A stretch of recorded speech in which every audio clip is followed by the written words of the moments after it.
Seorang anak laki-laki dikurung di ruang bawah tanah yang gelap. Setiap hari dia digigit ular besar. Dan ular itu baru melepaskannya setelah ia pingsan. Tapi anak laki-laki itu tidak mati karena racunnya. Sebaliknya, karena tubuhnya terus-menerus terpapar racun ular, ia menjadi kebal terhadap racun dan memiliki penglihatan malam. Saat Ayu membuka pintu besi yang telah mengurangnya selama 6 bulan, ia menemukan 2 orang seusianya di lorong yang gelap. Mereka berdua sangat terkejut, tapi Ayu mengabaikan mereka, dan membuka ruang bawah tanah lainnya untuk memeriksa. Seperti dugaannya, orang-orang di ruang bawah tanah itu sudah mati.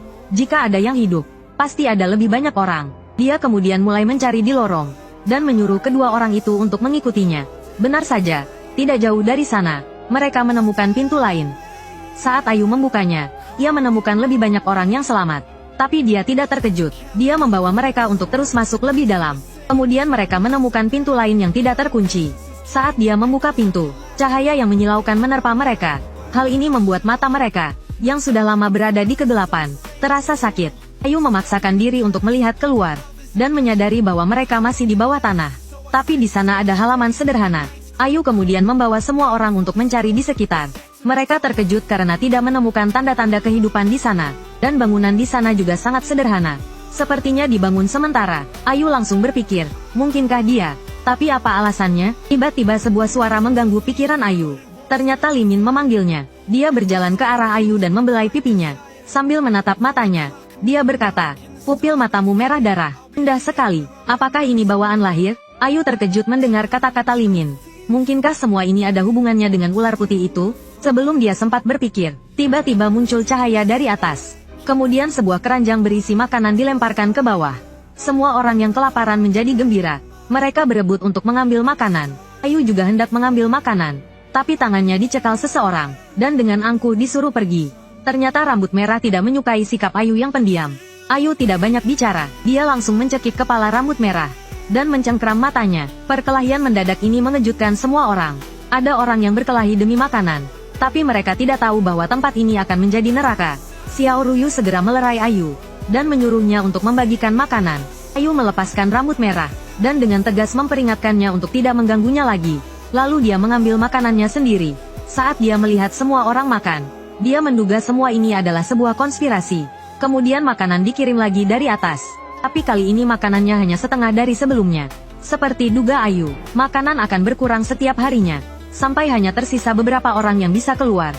Dan di waktu berikutnya, orang-orang di penjara bawah tanah mulai membentuk faksi mereka sendiri, dan memulai pertempuran rahasia. Setiap malam setelah itu, seseorang akan mati secara misterius. Tapi Ayu tidak terlibat. Dia tidak bisa mempercayai siapapun di sini, dan tetap bertindak sendiri. Ini malah membuatnya menjauh dari konflik. Tapi tetap ada orang yang mengingatnya. Si rambut merah yang pernah dia pukul. Sekarang dia adalah pemimpin sebuah kelompok.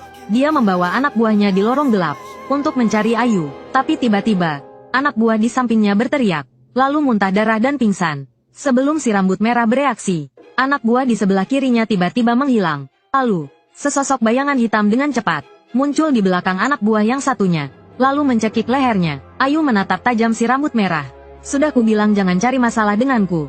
Kenapa tidak mendengarkan?" Saat dia selesai bicara, terdengar suara krak, dan leher anak buah itu dipatahkan.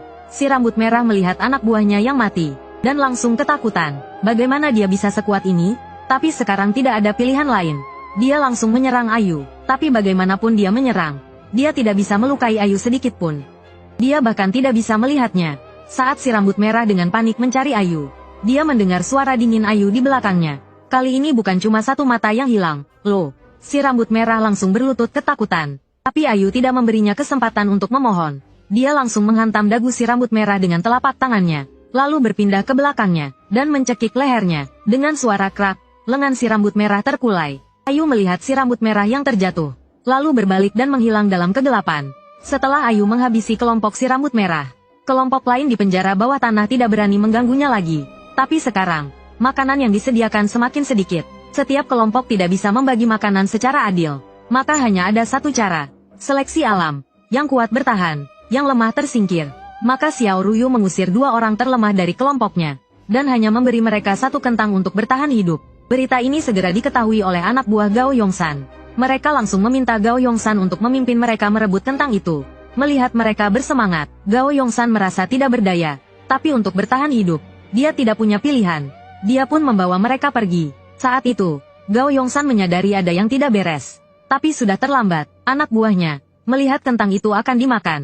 Semuanya menyerbu kedua orang itu. Saat itu, kedua orang itu melihat umpannya berhasil. Langsung melarikan diri, dan meniup peluit. Anak buah Xiao Ruyu yang sudah bersiap menyergap dari jendela. Hanya dalam sekejap, semua anak buah Gao Yongsan ditaklukkan. Dia pun dikepung. Xiao Ruyu perlahan mendekat. Gao Yongsan langsung memohon padanya agar Xiao Ruyu mengampuni anak buahnya. Bunuh dia saja. Namun, hanya mendapat jawaban dingin. Bunuh semua. Jangan sisakan satu pun. Xiao Ruyu mengerti. Untuk bertahan hidup di tempat yang keras ini, ia harus kejam dan bengis. Kemudian, para bawahannya tanpa ampun membantai semua orang Gao Yongsan. Semua ini disaksikan oleh Ayu yang duduk di atap. Akhirnya ia tahu mengapa mereka, anak-anak ini, dikurung di sini. Tujuannya adalah untuk membuat mereka terbiasa dengan semua yang ada di sini dan menyukai rasa membunuh. Mereka sedang dilatih menjadi mesin pembunuh tanpa ampun. Ayu mengerutkan keningnya. Apakah tidak ada cara lain? Tiba-tiba, cahaya muncul di langit. Semua orang mengira waktu pemberian makanan telah tiba, dan dengan semangat berpikir untuk merebut lebih banyak makanan. Tapi ekspresi Ayu sangat tegang, seolah-olah sedang waspada terhadap sesuatu. Terlihat beberapa orang berjubah merah dan bertopeng turun dari atas. Sebelum mereka sempat terkejut, mereka dipukuli dengan tongkat oleh orang-orang bertopeng. Anak-anak itu dipukuli tanpa bisa melawan, dan semuanya jatuh tersungkur. Ayu juga dipukuli dengan kejam, tapi tidak melawan. Karena sebelum memahami situasinya, dia yang berbeda, tidak boleh menarik perhatian mereka. Saat itu, 3 orang bertopeng dengan 1, 2, dan 3 garis di topeng mereka muncul di hadapan mereka. Orang bertopeng dengan 1 garis, sang pemimpin, berkata dengan dingin. Mulai sekarang, akulah satu-satunya pemimpin kalian. Namun, ada orang bodoh yang berani menentang. Kemudian, orang berjubah merah di sebelahnya, langsung menebasnya hingga tewas. Melihat itu, semua orang ketakutan dan tidak berani bersuara. Ternyata, semua yang terjadi di penjara bawah tanah berada di bawah kendali mereka. Metode latihan unik yang mereka gunakan terinspirasi dari ilmu Gu. Mereka menempatkan semua serangga dan ular beracun dalam satu wadah, dan membiarkan mereka saling bertarung dan memangsa. Hanya yang terkuat yang bisa bertahan hidup. Dari anak-anak yang selamat ini, Xiao Ruyu adalah yang terkuat. Selain itu, Song Tianyu dan Jiang Ri juga termasuk yang menonjol. Satu garis kemudian menanyakan tentang Ayu, satu-satunya yang selamat dari zona neraka. Ia hanya mendapat jawaban singkat, masih hidup. Hal ini membuat satu garis sangat tidak puas. Siapapun yang bisa bertahan hidup di zona neraka pasti bukan orang biasa. Ia mengingatkan 2 garis untuk terus mengawasi Ayu dan selalu melaporkannya. Anak itu mungkin saja berpura-pura lemah. Hati-hati, jangan sampai kita tertipu. Kemudian, ia memulai latihan neraka untuk mereka. Anak-anak ini dikurung di penjara bawah tanah yang gelap dan berlari setiap hari, hanya untuk memperebutkan bendera di atap. Karena hanya orang pertama yang sampai, yang bisa makan kenyang, sedangkan yang terakhir akan tahu apa itu neraka. Namun, Ayu, yang terkuat di antara mereka, selalu berada di tingkat menengah. Penampilan seperti ini membuat satu garis kecewa, tapi ia masih tidak percaya bahwa Ayu hanya sekuat itu. Ia kemudian memerintahkan bawahannya untuk terus mengawasinya. Setiap malam, Ayu berlatih sendirian. Instruktur menyediakan jurus Fanlei Sinfa untuk semua orang. Ini adalah jurus dasar, tapi juga jurus tingkat tinggi yang sangat sulit untuk dikuasai sepenuhnya. Karena jurus ini memungkinkan seseorang dengan cepat merasakan keberadaan Ki, Dot dan mengumpulkannya di dantian untuk memadatkan kekuatan. Pada tingkat tertinggi, seseorang dapat memisahkan petir. Namun, hingga saat ini, belum ada yang mencapai tingkat tertinggi. Tetapi, sepertinya pengalaman digigit ular sendiri membuat Ayu lebih mudah berlatih jurus ini daripada siapapun. Ini juga membuat kekuatannya meningkat pesat. Namun, Ayu tidak ingin terlalu dini menunjukkan kekuatannya di tempat yang rumit ini.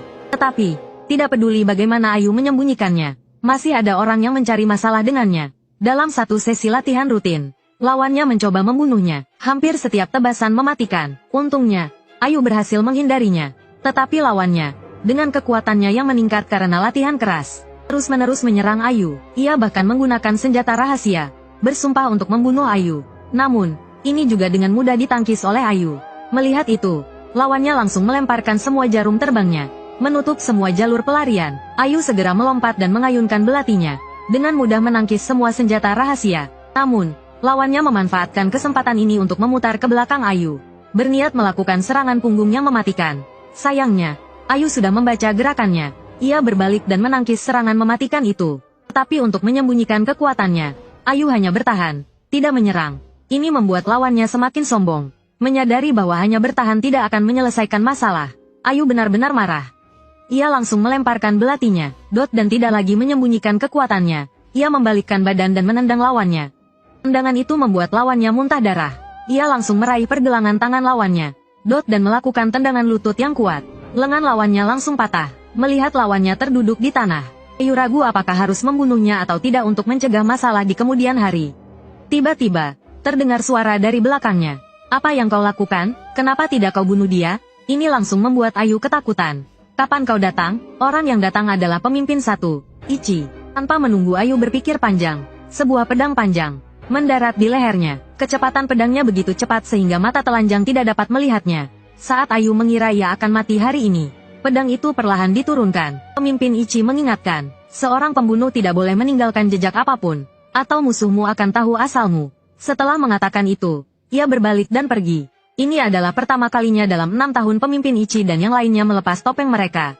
Mereka sedang mendiskusikan apakah akan mengerahkan semua orang untuk misi pembunuhan ini. Pemimpin dua merasa bahwa kekuatan anak-anak ini telah meningkat pesat. Beberapa dari mereka telah melampaui instruktur biasa. Mengerahkan mereka semua akan terlalu sia-sia. Tetapi pemimpin satu tidak berpikir demikian. Misi ini harus berhasil. Jika tidak, usaha mereka selama bertahun-tahun akan sia-sia. Dan jika misi gagal, mereka semua juga akan binasa. Kemudian, mereka memulai tahap terakhir pelatihan khusus.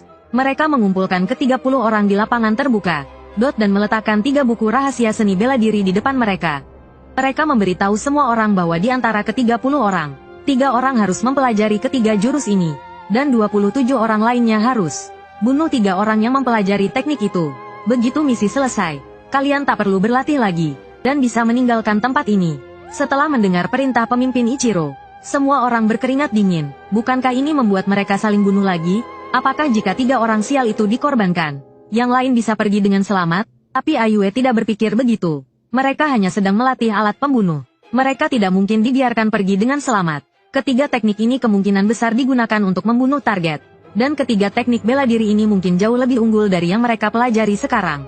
Setelah mempertimbangkan pro dan kontra, Ayue mengangkat tangannya dan menawarkan diri untuk belajar. Melihat ini, Xiao Ruyue tampak serius. Dia tidak menyangka Ayue akan menawarkan diri menjadi kambing hitam, dan mengingatkannya untuk berhati-hati. Selanjutnya, semua orang di sini akan mengawasinya.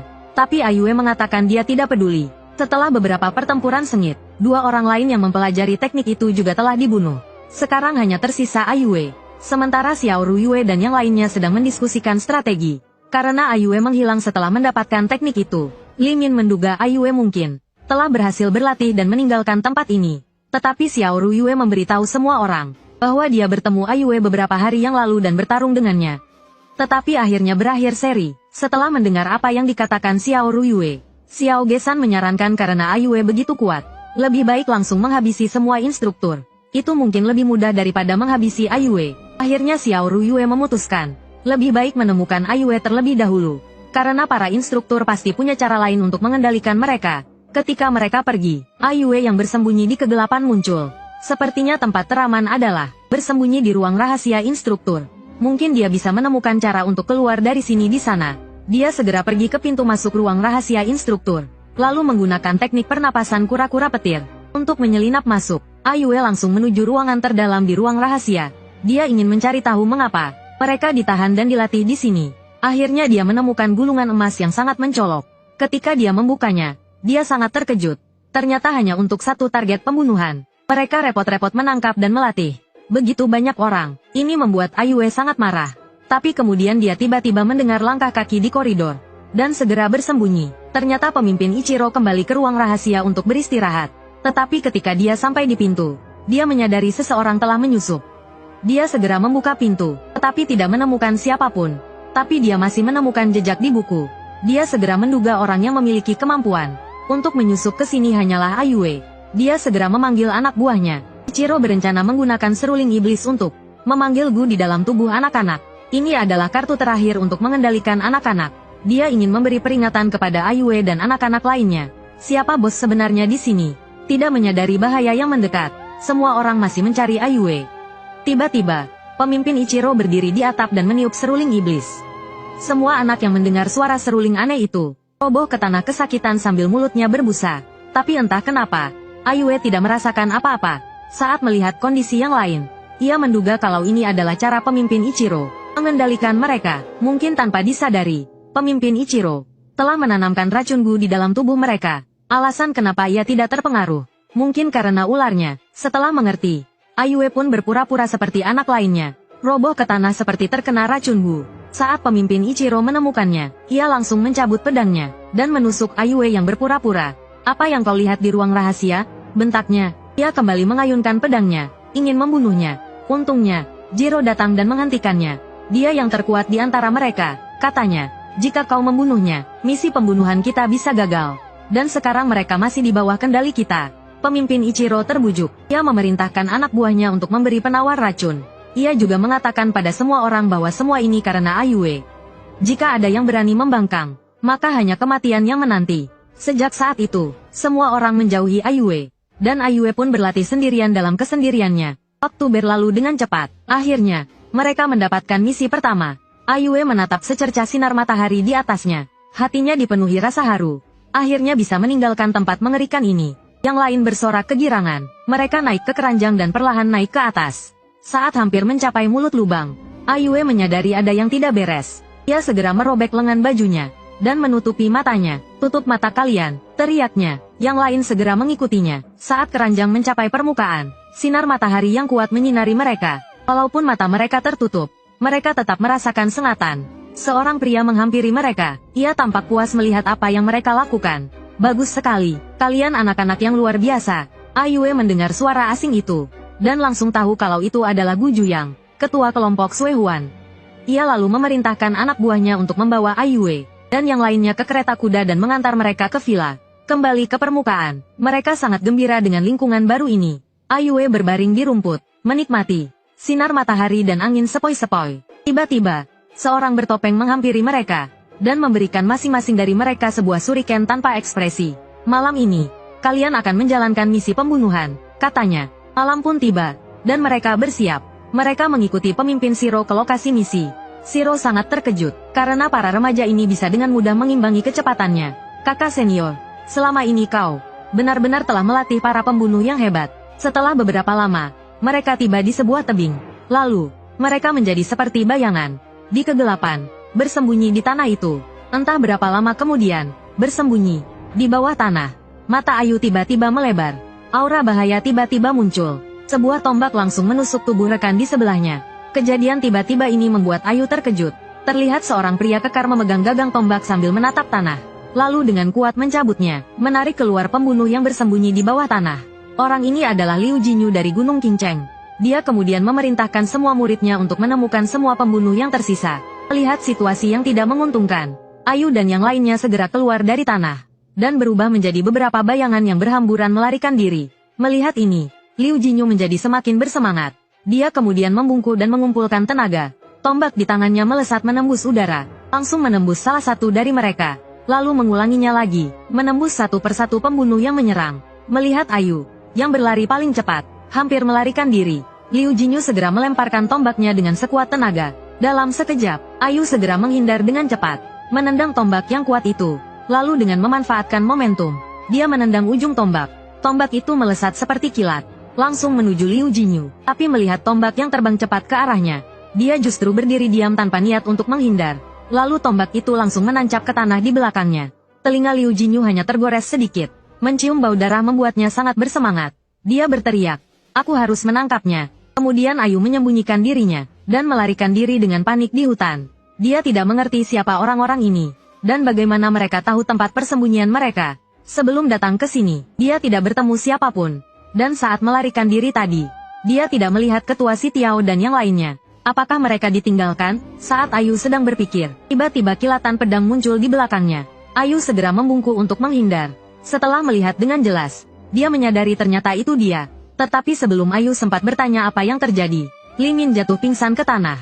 Dia menatap Ayu di depannya. Kegigihan di hatinya akhirnya menghilang. Bisa mati di depan orang yang dicintai. Li Min merasa hangat, melihat Li Min yang sudah mati. Ayu sangat marah. Semua ini karena kelompok Suehuan. Karena keegoisan ketua, Gu Juyang, untuk membunuh bintang masa depan Sekte Qingcheng, Wu Guangsheng. Mereka ditangkap dan dikurung di penjara bawah tanah yang gelap gulita selama 7 tahun.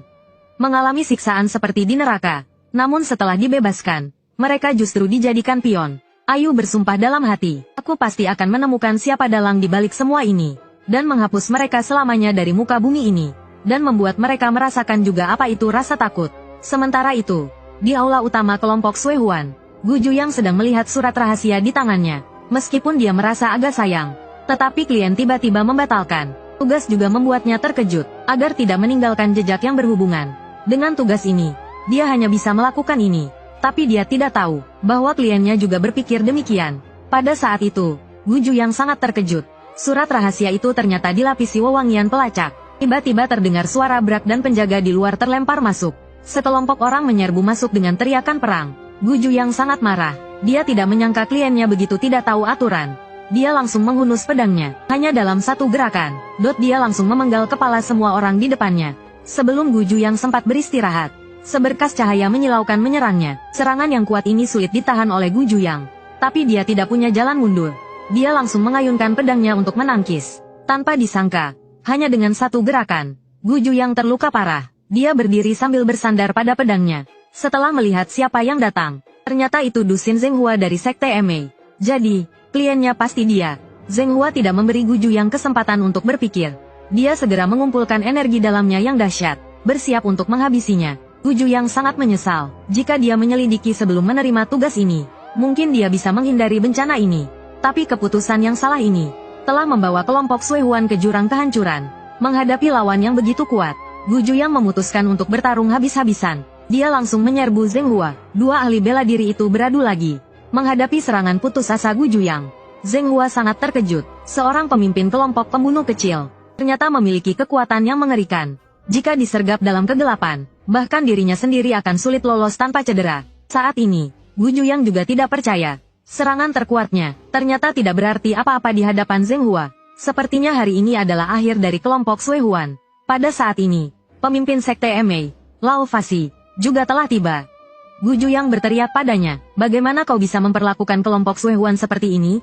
Kami telah melakukan semua yang kau minta. Kau iblis yang berpura-pura menjadi sekte yang benar. Tanpa menunggu dia selesai bicara, Lao Fasi langsung membunuhnya dengan tongkatnya. Kemudian dia memerintahkan semua orang untuk membersihkan sisa-sisa kelompok itu. Di sisi lain, pemimpin Yi Tiao juga terluka parah dan sekarat. Lawannya adalah murid kedua Sekte Emei, Sulan. Di saat-saat terakhir hidupnya, dia juga menyesal. Setelah menjadi pembunuh selama bertahun-tahun, ternyata dia bahkan tidak sebanding dengan murid Sekte Emei. Kemudian dia pun roboh bersimbah darah.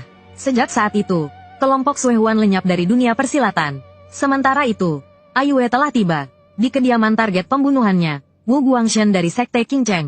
Dia akan melanjutkan misi pembunuhannya. Saat malam tiba, dia pergi ke kamar Wu Guangshen tapi tidak menemukannya di sana.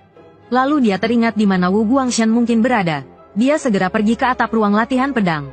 Benar saja, dia ada di sana, dan dia bersama seorang wanita. Saat Aiyue melihat Wu Guangshen, dia merasa orang ini tidak biasa. Kekuatannya mungkin setara dengan pemimpin Yi Tiao dari kelompok Sui Huan. Aiyue segera melepaskan tali jeratnya. Ia ingin membunuh Wu Guangshen secara diam-diam di tempat. Namun, saat ia menjerat leher Wu Guangshen tiba-tiba membuka matanya. Seketika, tekanan yang kuat menyerangnya. Aiyue langsung melompat dari atap sambil menarik talinya, mengangkat Wu Guangshen. Tetapi Wu Guangshen juga merupakan ahli terbaik dari Sekte King Cheng. Dengan cepat, ia menggunakan tebasan tangan, memutus tali yang menjerat lehernya. Aiyue mendarat di tanah dan keduanya saling bertatapan. Wu Guangshen tampak bingung. Apa yang terjadi? Kenapa ada orang yang ingin membunuhku? Melihat Wu Guangshen yang begitu kuat di hadapannya, Aiyue tidak punya pilihan selain menghunus senjatanya. Ia langsung menyerangnya. Menghadapi serangan Aiyue, Wu Guangshen tidak berniat menghindar. Ia hanya mengulurkan jarinya, dan dengan mudah menangkis serangan Aiyue. Hal ini membuat Aiyue sangat terkejut. Ia begitu kuat. Aiyue segera mundur. Namun, sebelum Aiyue dapat berdiri dengan tegak, Wu Guangshen membentuk jurus pedang dengan tangannya, berubah menjadi kilatan pedang yang menebas ke arah Aiyue. Menghadapi serangan yang begitu dahsyat, Aiyue berusaha keras untuk bertahan. Sementara Wu Guangshen tampak santai. Ia menyerang dengan seenaknya. Hal ini memaksa Aiyue untuk terus bertahan. Tetapi, ia tidak bisa terus begini. Ia harus menyerang balik.